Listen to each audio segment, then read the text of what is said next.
ತಜ್ಞರಿದ್ದಾರೆ, 3 OBG ಡಾಕ್ಟರ್ಗಳಿದ್ದಾರೆ, anaesthetist ಎಷ್ಟು ಜನ ಇದ್ದಾರೆ, 2 ಅನಸ್ಥೆಟಿಸ್ಟ್ ಇದ್ದಾರೆ, ರೇಡಿಯಾಲಜಿಸ್ಟ್ ಮಾಡಿಸ್ಕೊಳ್ಳಿ, ಒಂದು ಲೆಟ್ರ್ ಕೊಡಿ. ಇಷ್ಟೊಂದವರೆಗೆ ಈಗ ಪಕ್ಕದಲ್ಲಿ ತಾಯಿ ಮಕ್ಕಳ ಆಸ್ಪತ್ರೆನೂ ಕಟ್ತಾ ಇದ್ದಾರೆ, ಅದನ್ನು ನೋಡಿ ನನಗೆ ತುಂಬ ಖುಷಿ ಆಯಿತು. ಯಾಕಂದರೆ ತಾಯಿ ಬಾಣಂತಿಯರು ಮತ್ತು ನಾನು ಪ್ರತಿಯೊಂದು ಗರ್ಭಿಣಿಯರನ್ನ ಬಾಣಂತಿಯರನ್ನ ಅವ್ರನ್ನ ಕರ್ಕೊಂಬಂದಂಥ ಅಟೆಂಡರ್ಸ್ನ ಎಲ್ಲರನ್ನೂ ಮಾತಾಡಿಸಿದ್ದೀನಿ. ಡಾಕ್ಟ್ರು ಬಗ್ಗೆ ಅವರೆಲ್ಲರೂ ಪ್ರಶಂಸೆಯನ್ನು ವ್ಯಕ್ತಪಡಿಸಿದ್ದಾರೆ. ಇಷ್ಟೇ ಏನಂತಂದರೆ ಸರ್ಕಾರದ ಯೋಜನೆಗಳ ಬಗ್ಗೆ ಮಾಹಿತಿ ಇಲ್ಲ, ಅದು ನಮಗೆ ಭಾಳ ಬೇಜಾರು ಅನಿಸಿದ್ದು. ಯಾಕಂದರೆ ಎಲ್ಲ ಬಡವರು, ಅವ್ರಿಗೆ ಆ ಮಾಹಿತಿಗಳ ಕೊರತೆ ಇರಬಾರ್ದು. ಹಾಗಾಗಿ ನಾನು ನಮ್ಮ THO ಅವ್ರಿಗೆ ಹೇಳಿದ್ದೀನಿ, ಎಲ್ಲವನ್ನ ಹಾಕಿ ಡಿಸ್ಪ್ಲೇ ಮಾಡಿ, ಒಂದು TV ಹಾಕಿ, TVನಲ್ಲಿ ಇಲ್ಲೆಲ್ಲ ಜನ ಕೂತ್ಕೊಂಡಿದ್ದಾಗ ಅದು ಹೋಗ್ತಾ ಇರುತ್ತೆ ಮಾಹಿತಿ, ಅದರಿಂದ ಜನ ಮಾಹಿತಿ ತಿಳ್ಕೊಳ್ತಾರೆ. ಅದು ABRK ಇರ್ಬೋದು, ಸುಕನ್ಯಾ ಸಮೃದ್ಧಿ ಇರ್ಬೋದು, ಬೇಟಿ ಬಚಾವ್ ಬೇಟಿ, ಎಲ್ಲ ಹೆಣ್ಮಕ್ಳದ್ದು ಏನಿದೆ ಎಲ್ಲವೂ ಇಟ್ ಹ್ಯಾಸ್ ಟು ರನ್. ಆಮೇಲೆ ಜನನಿ ಶಿಶು ಸುರಕ್ಷಾ ಯೋಜನೆ ಅಡಿ ಏನೇನೆಲ್ಲ ಅವ್ರಿಗೆ ಸಿಗತ್ತೆ ಎಲ್ಲವೂ, ಅದು ಒಂದು ಮಾಹಿತಿ ಕಡಿಮೆ ಇದೆ. ಮತ್ತು ಶೌಚಾಲಯದಲ್ಲಿ ಈ ಸಿಂಕ್ಗಳೆಲ್ಲ ಕೆಲಸ ಮಾಡ್ತಾ ಇಲ್ಲ, ಟ್ಯಾಪ್ಗಳೆಲ್ಲ ಆಫ್ ಆಗಿದ್ದಾವೆ, ಅವು 360 ಡಿಗ್ರಿ ತಿರುಗ್ತಾ ಇದ್ವು. ಬಟ್ ಆದರೆ ಪೇಷಂಟ್ಸ್ಗೆ ಕುಡಿಯೋ ನೀರಿನ ವ್ಯವಸ್ಥೆ ಮತ್ತು ಬಿಸಿನೀರು ಬೇಕಾಗಿದೆ ಎಲ್ಲವನ್ನೂ ಕೊಡ್ತಾ ಇದ್ದಾರೆ. ಅದರಲ್ಲಿ ಯಾರು ಪೇಷಂಟ್ಸ್ ಕಂಪ್ಲೇಂಟ್ ಮಾಡಲಿಲ್ಲ.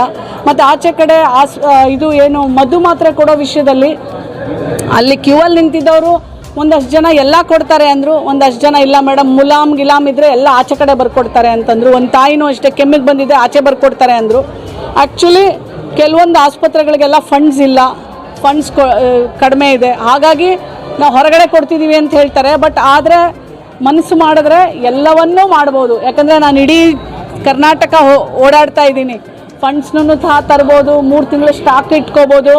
ಇಲ್ಲಿನ ಆಸ್ಪತ್ರೆಯ ಮೇನ್ ಯಾರು ಇರ್ತಾರೆ ಅಡ್ಮಿನ್ನು, ಅವರು ಸ್ವಲ್ಪ ಗಮನ ಹರಿಸಿ ಮಾಡಬೇಕು ಅಂತ ನಾನು. ಮತ್ತು ಏನೇ ಅವ್ರಿಗೆ ಔಷಧಿಗಳಿಗೇನಾದರೂ ಅವ್ರಿಗೆ ಕೊರತೆ ಇದ್ದರೆ ನಾನು DC ಅವ್ರ ಗಮನಕ್ಕೂ ಸಹ ಇವತ್ತು ತೊಗೊಂಬರ್ತೀನಿ. ಆಸ್ಪತ್ರೆ ಪರಿಶೀಲಿಸಿದಾಗ ನಮ್ಮ ಹತ್ರ ಬಂದು ಹೇಳ್ತಾ ಇದ್ರು, ಇವು 3,500 ರೂಪಾಯಿ ತಗೋತಾರೆ ಡೆಲಿವರಿಗೆ.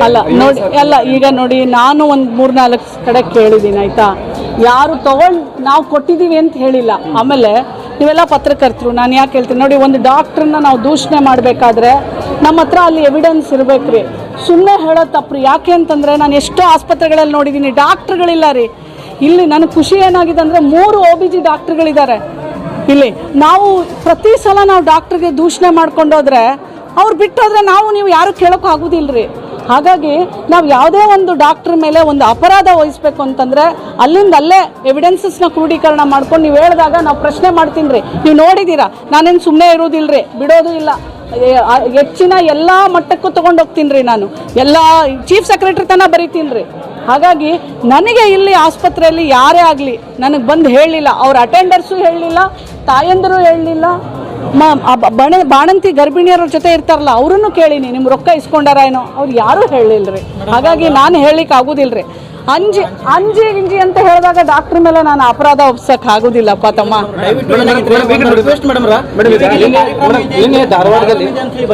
ಆ ಥರ ಇದ್ರೆ ದಯವಿಟ್ಟು ನೀವು ಇದನ್ನು ಕೊಡಬೇಕು. ಹಿಂಗೆ ದುಡ್ಡು ತೊಗೊಂಡಿರೋದು ಅಥವಾ ಯಾವ್ದಾದ್ರು ರಿಸಿಪ್ಟು ಏನೋ ಒಂದು ಹೇಳಬೇಕು, ಹಂಗೆ ಹೇಳಕ್ಕೆ ಬರೋದಿಲ್ಲ ತಮ್ಮ. ಮೇಡಮ್, ಈಗ ನಿನ್ನೆ ಧಾರವಾಡದಲ್ಲಿ ಜೈಲಿಂದ ಒಬ್ಬರು ಪೋಕ್ಸೋ ಕೇಸಲ್ಲಿ ಆರೋಪಿ ಅರೆಸ್ಟ್ ಆಗಿರ್ತಾನೆ ಮೇಡಮ್. ಅದೇ ಇದ್ರ ಕಡೆ ಮೊಬೈಲ್ ಸಿಕ್ಕಿ ನಿನ್ನೆ ಮತ್ತೆ ಇವತ್ತಿಗೆ ಕಿರುಕುಳ ಕೊಟ್ಟಿದ್ದಾನೆ ಮೇಡಮ್. ಇದ್ರ ಬಗ್ಗೆ ತಮ್ಮ ಗಮನಕ್ಕೆ ಏನಾದರೂ ಬಂದಿದೆ ಅಥವಾ ನಿಮ್ಮ ಆಯೋಗ ಏನು? ನಮ್ಮ ಆಯೋಗ ಏನಿಲ್ಲಪ್ಪ, ನಾವು ಅಲ್ಲಿನ SP ಅವ್ರಿಗೆ ಬರಿತೀವಿ, ಮತ್ತು ಅಲ್ಲಿನ ಮಹಿಳಾ ಮತ್ತು ಮಕ್ಕಳ ಕಲ್ಯಾಣ ಇಲಾಖೆ ಅಧಿಕಾರಿ ಜೊತೆ ಮಾತಾಡ್ತೀವಿ, ಸೂಕ್ತ ಕ್ರಮವನ್ನು ತಗೊಳಕ್ಕೆ ಹೇಳ್ತೀವಿ ಮತ್ತು ನಮ್ಗೆ ವರದಿ ಕೊಡೋಕ್ಕೆ ಹೇಳ್ತೀವಿ. ಮೇಡಮ್, ಈ ಥರನೇ ಆಗ್ತದೆ. ಅದು ಮಾಡ್ತಾ ಇರೋರು ಯಾರು? ಮಾಡ್ತಾ ಇರೋದು ಯಾರು? ಈಗ ನಾನೊಂದು ಮಾತು ಹೇಳಲ್ಲ ಅಲ್ಲ, ಅಲ್ಲಿ ಒಳಗಡೆ ಯಾರು ಆ ಸೆಕ್ಯೂರಿಟಿ ಅವ್ರ ಮೇಲೆ ಕ್ರಮ ತಗೋಬೇಕು. ಅಂಥದ್ದು ಏನಾದರೂ ವಿಫಲತೆ ಆಗಿದ್ರೆ ನಾನೇ ಬರಿತೀನಿ. ಯಾಕಂದರೆ ಅವ್ನು ಮೊಬೈಲ್ ಇಟ್ಕೊಂಡು ಯಾವುದೋ ಹೆಣ್ಣುಮಗಳಿಗೆ ಮಾನಸಿಕವಾಗಿ ಕಿರುಕುಳ ಕೊಡ್ತಾ ಇದ್ದಾನೆ ಅಂತಂದರೆ ಆ ಮೊಬೈಲ್ ಬಿಟ್ಟಂತ ಆ ಜೈಲಿನಲ್ಲಿ ಕೆಲಸ ಮಾಡ್ತಾ ಇರೋಂಥ ಅಧಿಕಾರಿ ಮೇಲೆ ಕ್ರಮ ಆಗಬೇಕು ಅಂತ ನಾನು ಬರಿತೀನಿ ಗೃಹ ಸಚಿವರಿಗೆ. ಮಹಾರಾಷ್ಟ್ರಕ್ಕೆ ಗಡಿ ಹೊಂದಿದ ಆಸ್ಪತ್ರೆ ಜನಜಂಗುಳಿ ತುಂಬ ಇದೆ, ನೀವು ನೋಡಿದ್ರಿ ಇವತ್ತು. ಆದರೆ ಇಲ್ಲಿ ಎಕ್ಸ್ರೇ ಅದು ಇದು ಏನು ಸಮಸ್ಯೆಗಳು ಕೂಡ ಕೇಳ್ತಾ ಇದೆ. ಅದೇ ನಾನು ಹೇಳಿದ್ದೀನಿ, ಅದು ಏನು ಎಕ್ಸ್ರೇದು ಅಥವಾ ರೇಡಿಯಾಲಜಿಸ್ಟ್ ಬೇಕಾಗಿರೋದು ನಾನು ಸರ್ಕಾರಕ್ಕೆ ಬರಿತೀನಿ. ಇಲ್ಲಿ ಅವಶ್ಯಕತೆ ಇದೆ ನೋಡಿ, ಪಾಪ್ಯುಲೇಷನ್ ನೋಡಿ, ಇಲ್ಲಿ OPD ನೋಡಿ, ಸ್ಟ್ರೆಂತು ಮತ್ತು ಎಲ್ಲವೂ ಜಾಸ್ತಿ ಇರೋದ್ರಿಂದ ಎಲ್ಲ ಥರ ಸವಲತ್ತುಗಳು ಸರ್ಕಾರ ಕೊಡಬೇಕು. ಮೇಡಮ್ ಇನ್ನೊಂದು ಆರೋಪ ಕೇಳಿ ಬರ್ತಾ ಇದೆ ಅಂದರೆ ಸರ್ಕಾರಿ ಆಸ್ಪತ್ರೆ ಸರ್ಕಾರಿ ಇಲ್ಲಿ ಕೆಲಸ ಮಾಡೋ ವೈದ್ಯರು ಖಾಸಗಿ ಆಸ್ಪತ್ರೆಗಳು ಸಹ ಕೆಲಸ ಮಾಡ್ತಾರೆ ಅಂತ ಒಂದಿಷ್ಟು ಆರೋಪ ಕೇಳಿ ಬರ್ತಾ ಇದೆ. ಆರೋಪ, ಅದಕ್ಕೆ ನೀವು ಎವಿಡೆನ್ಸಸ್ ಕೊಟ್ಟರೆ ನಾನು ಬರಿತೀನಿ. ಇಲ್ಲ, ಕೆಲವೊಂದಿಷ್ಟು ಅಧಿಕಾರಿಗಳು ಕೆಲವೊಂದಿಷ್ಟು ಡಾಕ್ಟರ್ಗಳೇ ಖಾಸಗಿ ಆಸ್ಪತ್ರೆ ತೆಗೆದಿದ್ದಾರೆ ಮೇಡಮ್. ಇದ್ರ ಬಗ್ಗೆ ಹೇಳ್ತೀರಾ ಅಂತ?